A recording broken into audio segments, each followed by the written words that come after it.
La violencia filioparental, la violencia que ejercen los hijos sobre los padres, incidencia, causas, factores, efectos y alguna alternativa para intervenir y tratar este complejo problema. De todo ello nos ocupamos ahora en Sin Distancias. Es una propuesta de Paloma Chorot, profesora de psicopatología de la UNED y coordinadora del máster en psicopatología y salud que imparte esta universidad.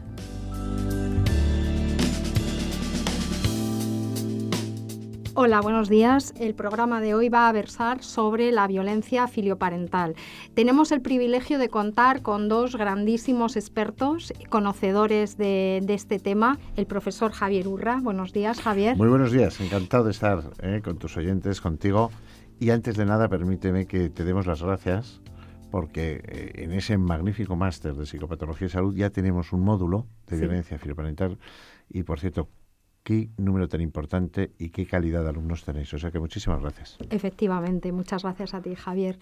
Y Eduardo Atarés, que también es colaborador del módulo de violencia filioparental del máster de psicopatología y salud. A grandes rasgos, podría decir del profesor Javier Urra, que es psicólogo clínico y psicólogo forense, ha sido defensor del menor de la Comunidad de Madrid y presidente de la Red Europea de Defensores del Menor.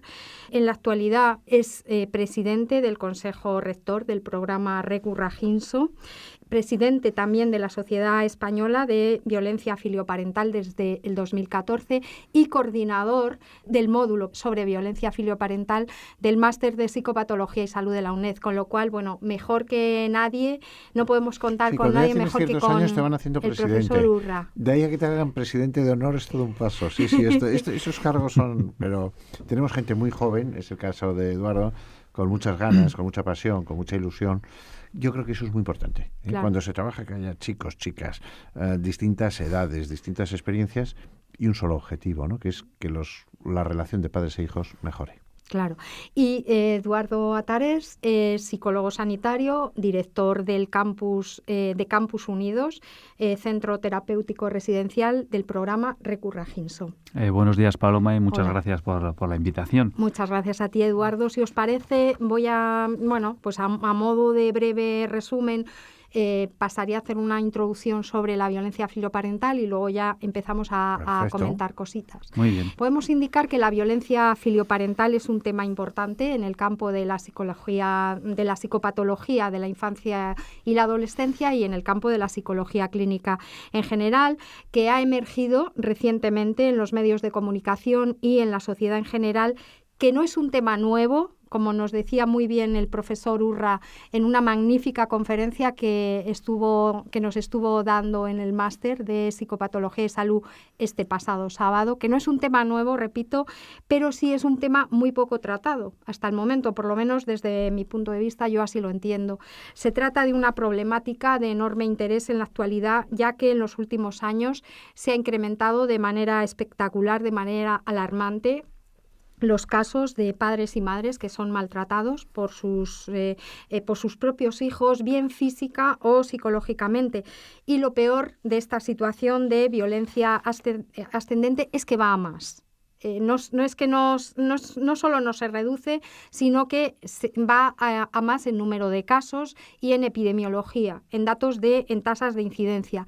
En concreto, voy a dar un dato y es que en los últimos 7 años se ha duplicado el número de denuncias y se estima que alrededor de un 10% de los padres, madres, son agredidos por sus hijos. Por ejemplo, en Madrid, cuya población, son datos tomados del libro de Javier Urra, El pequeño dictador crece, que está publicado en la editorial Esfera de los Libros. Sí, la Esfera de los Libros.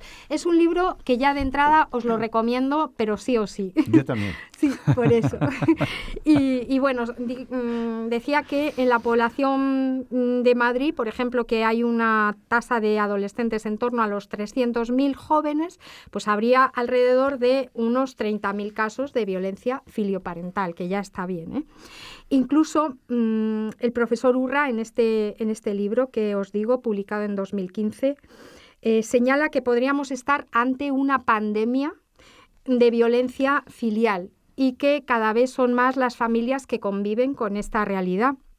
En cuanto a ciertas características vinculadas con este fenómeno, podríamos precisar que el 30% de los agresores son varones. No obstante, es un tema que yo les voy a preguntar a mis dos invitados. El 70% de los agresores son varones. El 70%. O sea y el que 30% chicas. Chicas. Oye, que un 30% no es poco, ¿eh? No, por eso que, bueno. Y casi el 100% de las víctimas son las madres. Eso sí, eso sí que es así siempre, además. Y que ocurre además en todos los niveles socioeconómicos y socioculturales. Nivel bajo, nivel alto, nivel medio, nivel universitario, nivel de estudios primarios, etcétera. Bueno, no obstante, todas estas cuestiones vamos a ir matizándolas ahora a lo largo de nuestra conversación, de nuestro debate. Pero sí que me gustaría a arrancar este debate sobre violencia filioparental con dos testimonios incluidos en el magnífico libro de Javier Urra, El pequeño dictador crece. Solo 12 años y no levanta 3 palmos del suelo, pero nos tiene absolutamente aterrorizados a todos los miembros de la familia. Sergio y Blanca, padres de Lucía. Por otra parte, otro testimonio: te odio, ¿por qué me adoptaste? Tú no eres mi madre, ni lo vas a ser nunca. Estás gorda y eres la madre más horrenda que conozco. No te conozco, en este momento me apetecería golpearte.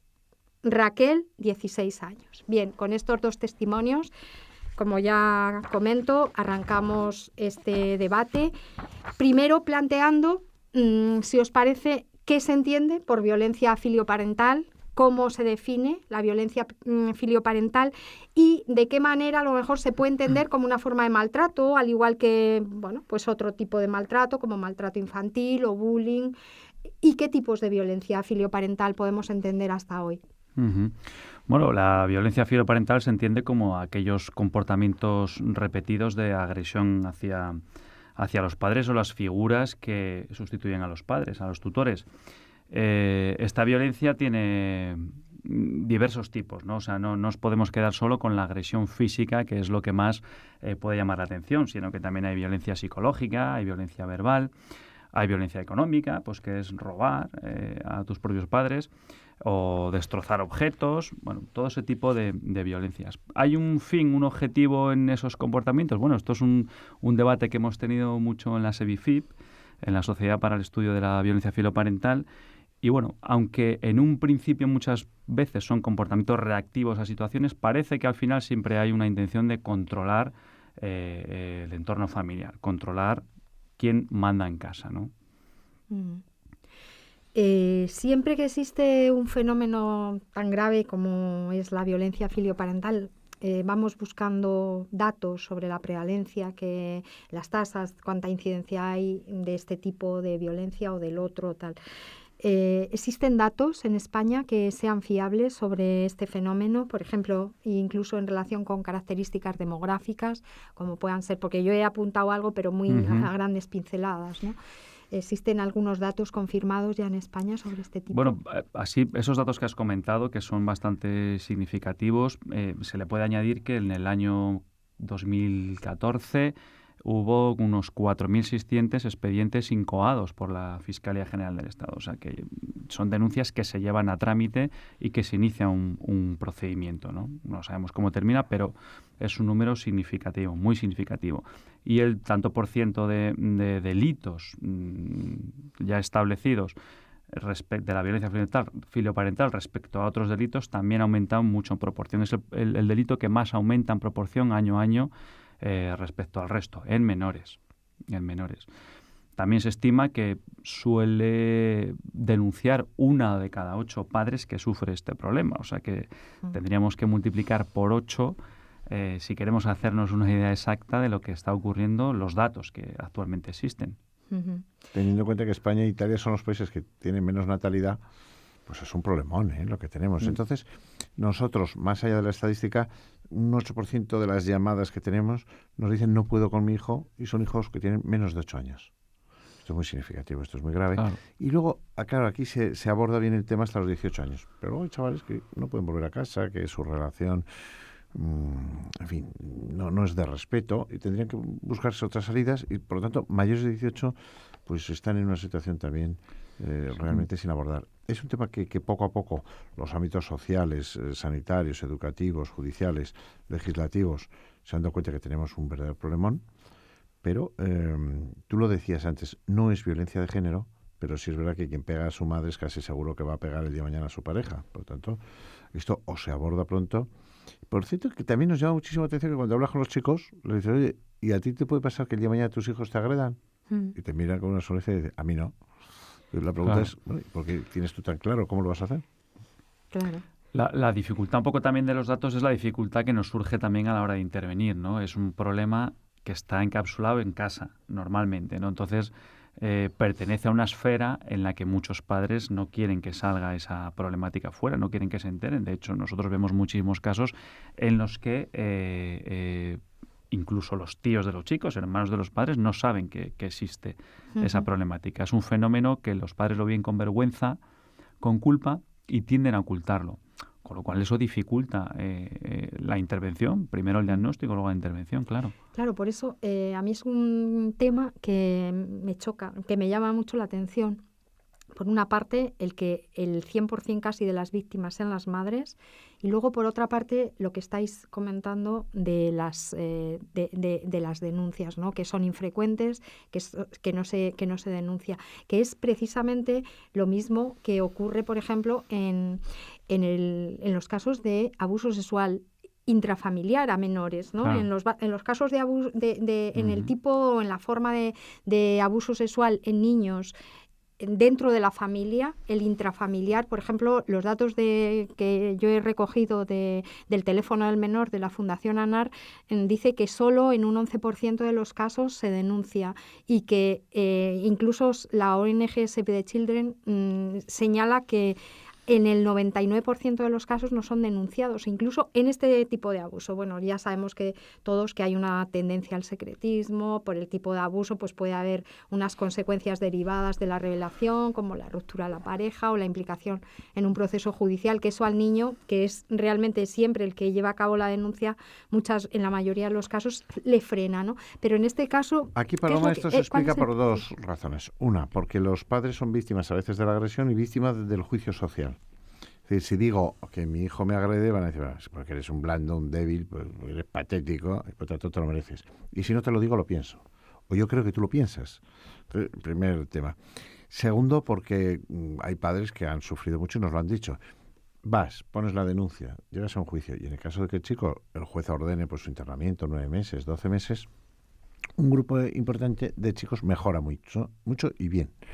Otros vuelven a casa y te encuentran y ¡pum!, ya se chocan en el pasillo. Pero hay un tercer grupo que dice, bueno, tú a mí me has amargado un año de mi vida, eres un mierda, te has tenido que ir a la fiscalía a denunciarme, voy a dedicar el resto de mi vida a hundirte. Y el rencor y el odio tienen una fuerza incalculable. Por eso hemos surgido, como decía Eduardo, la Sociedad Española para el Estudio de la Violencia Filoparental, que está Euskarri del País Vasco, que está Amalgama de Cataluña, que está Pioneros de La Rioja, que está Fundación Amigó de Valencia, que está el programa Recurra a Ginso de Madrid, para dar salidas a algunos casos anteriores. Ten en cuenta que esto también puede romper la pareja. Ten en cuenta que están los hermanos, que es todo un tema, que están los abuelos que sufren. Tu cálculo, un abuelo que ve que sus hijos a los que adora se llevan muy mal con sus nietos, a los que también adora. Es decir, el problema es realmente grave, pero si quieres que te subrayemos dos ideas bonitas, quieren quererse. Quieren quererse. ¿Quieres otra bonita, Paloma? Sí, dime, Javier. Es la patología del amor. Nos ha encantado esa frase. Bueno, esto ya es lo más, ¿no? Pero claro. Porque, Paloma, más allá de la estadística, nosotros vemos a los padres llorar, pero a moco y baba. Y te vas a ver a los hijos y los ves llorar. Luego los juntas con unas ganas de quererse absoluta, los reúnes y a los 3 minutos ya tenemos el follón. Entonces hay mucho herida, hay que trabajar mucho. ¿Y la madre, ese arremeter contra la madre? Claro. La madre normalmente es la figura que está en casa. O sea, pero eso era antes, ¿no? Bueno, ahora es menos, pero cuando están en casa también es la que se suele encargar más de educar a los hijos, de ponerle los límites. No olvidemos que también hay un alto porcentaje de familias monoparentales en las que solo está la madre, que en el 99% de estas familias, ¿no? Entonces suele ser ella la que tiene más cercanía con los chicos y también es la figura físicamente más débil también para para agredir, Por ¿no? cierto, Eduardo, que en mi época, cuando te portabas mal, que yo me portaba casi siempre bien, pero bueno, cuando me portaba mal, te decía tu madre, ahora vendrá tu padre y se lo diré. Y Claro. te sancionaba a tu padre. Tú ahora reúnes a 18 padres y le dices al padre, bueno, ¿y esto qué le dice al hijo? Y dice, yo no, ya le digo a mi mujer, pero ríñele, dile algo. Hay mucho padre varón hoy, missing, light. Claro, Y luego, sí. ¿sabes que me gustan mucho las frases? Paromán, y los oyentes también lo sabrán. La familia no es una democracia. No ha de serlo. Esto es muy importante. Es decir, Claro, sí. los padres tenemos que ser adultos. Tenemos que ser un frontón para que se apoyen los hijos y para que choquen contra nosotros. Pero entre que estamos diluidos, entre que yo también soy joven, pero ¿qué va a ser joven? Entonces, tenemos mucho problema, por ejemplo, con la adopción, que es un tema muy grave, porque es un problema de vínculo, o por exceso o por defecto. Y también te digo, entonces, has leído una frase muy dura, ¿no? Eres Sí. una gorda, eres la peor madre. Sí, Pero ser madre no es poner un poco de semen en 5 minutos. claro. O padre, quiero decir, es darte el presente y el futuro. Pero claro, son esos juegos que además al niño que agrede lo machaca, ¿eh? Tenemos muchos chavales que han tenido ideas autolíticas, Sí. que se autolesionan. Sí, porque algo que ocurre en este problema de manera especial es que tanto el agresor como la víctima sufren mucho. Sufren mucho. O sea, los chicos les preguntas si se arrepienten, si les parece bien lo que están haciendo y te dicen que no, que ellos lo que quieren es llevarse muy bien y ser felices con sus padres. Lo que pasa es que no saben cómo. Y los padres lo mismo, pero tienen el mismo objetivo. No tienen objetivos diferentes o está claro, ¿no? ese tema. Sí, si os parece, vamos a pasar pues a hablar un poco del centro de Campus Unidos, del programa Recurra Ginso. Si os parece, vamos a enfocar un poco Sí. el debate en ese tema. ¿En qué consiste el programa?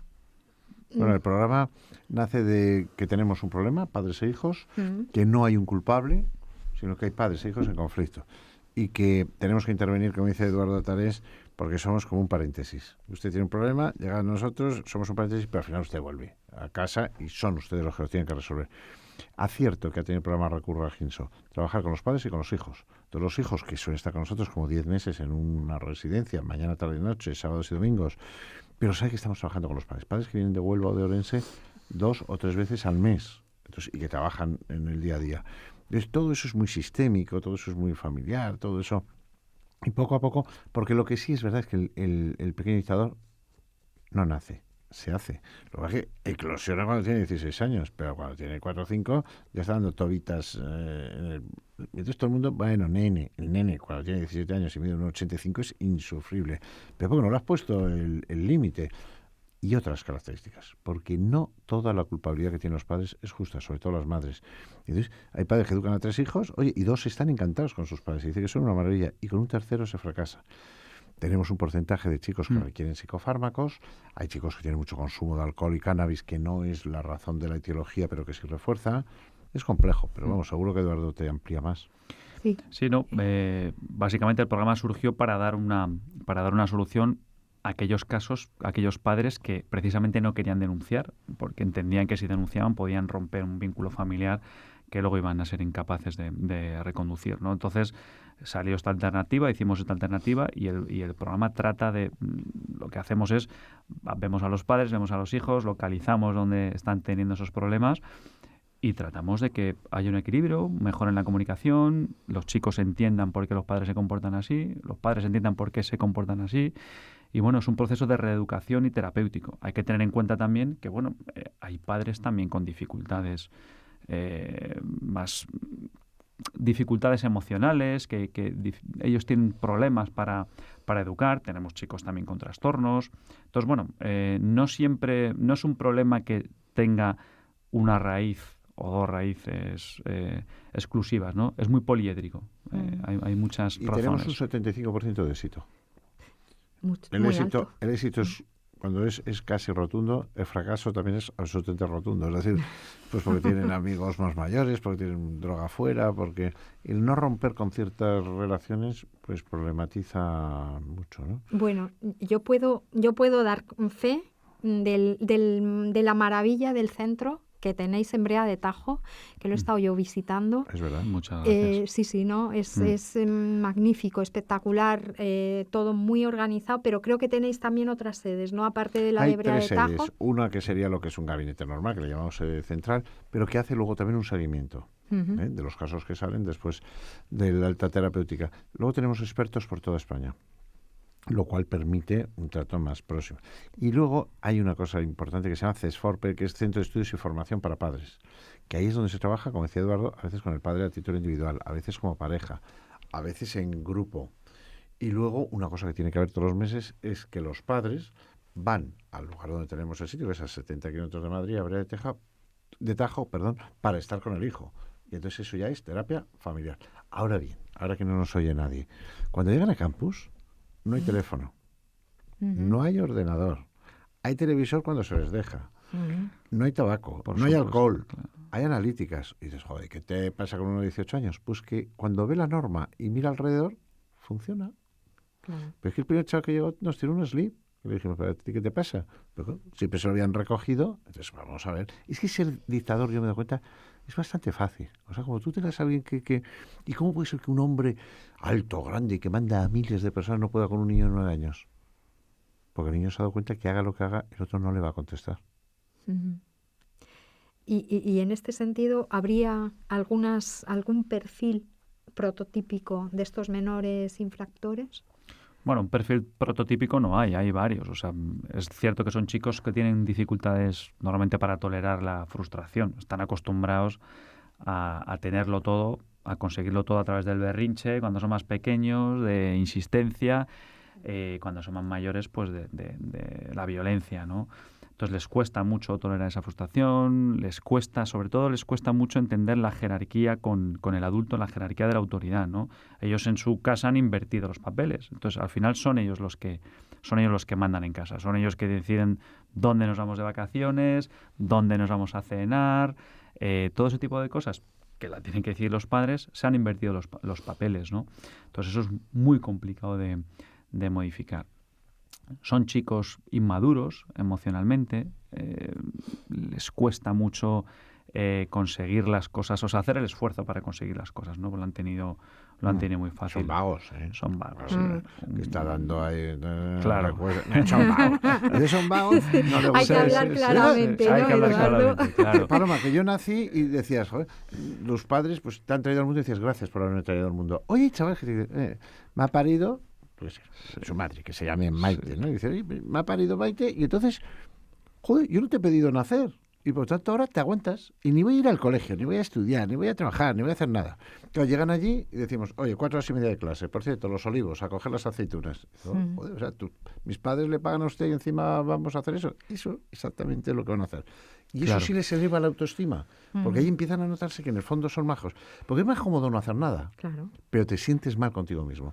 Ese juego es un poco... En el fondo, a pesar de aprovecharse de sus padres, lo que piensan es que sus padres no se interesan realmente por ellos, porque los padres acaban dándoles las cosas más superfluas, pero la atención que han requerido muchas veces no la han recibido.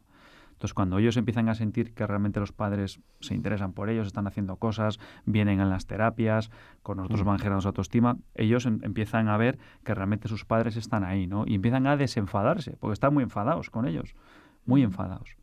Y ahora pasando a esta segunda parte de los padres.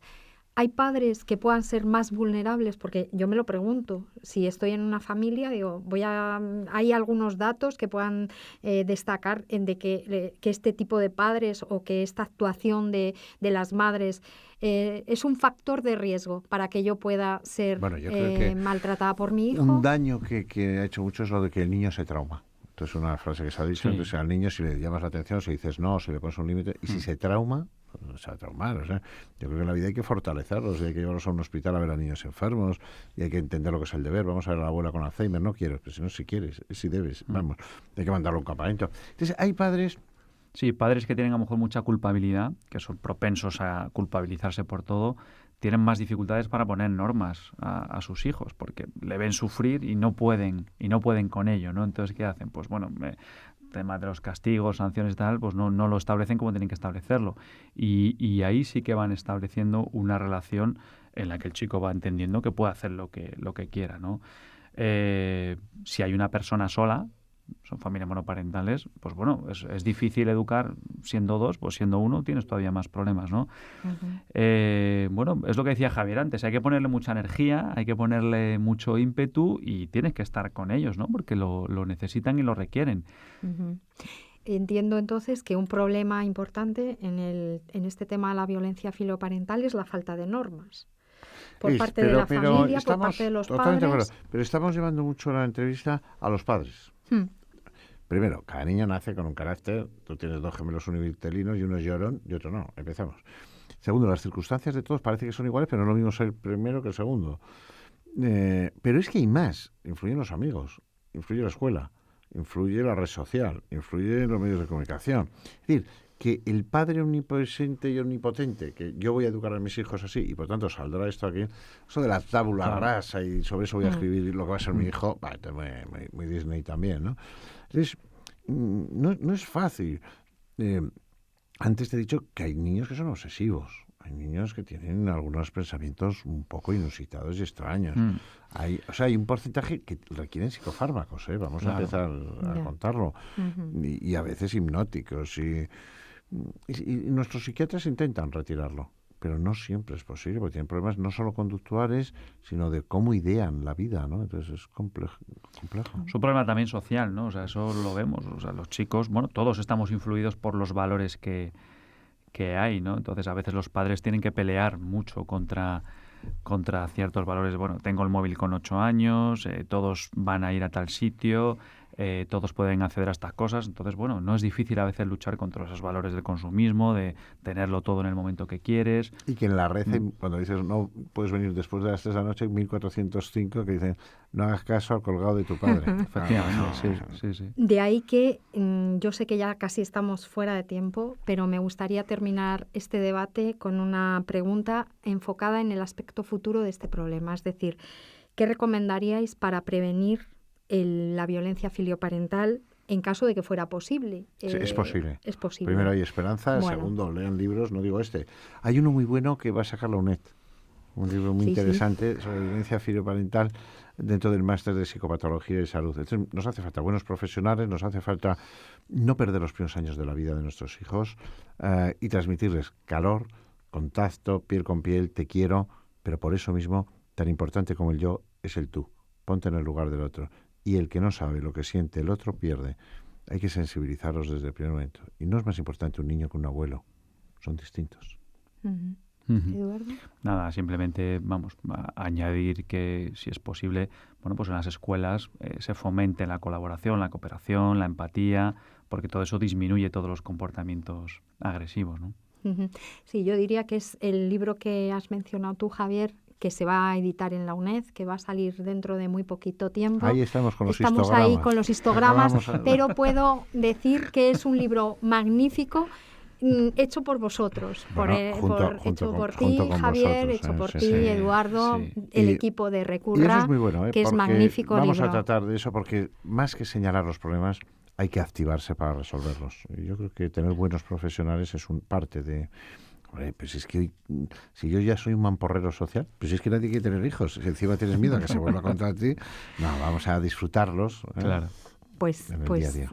Efectivamente, con esta vía abierta a la esperanza para poder solucionar o prevenir incluso este problema tan grave que nos está afectando ahora mismo a la sociedad, a toda la sociedad en general. Nos despedimos por hoy. Pues muchísimas gracias, Javier, por tu participación. Vosotros. Muchas gracias, Eduardo. Gracias a vosotros. Muchas gracias.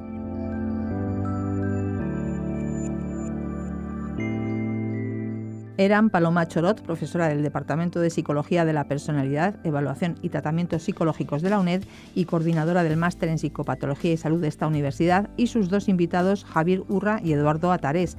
Ambos desarrollan el programa Recurra Ginso, un programa pionero en nuestro país de reeducación y tratamiento para este tipo de violencia.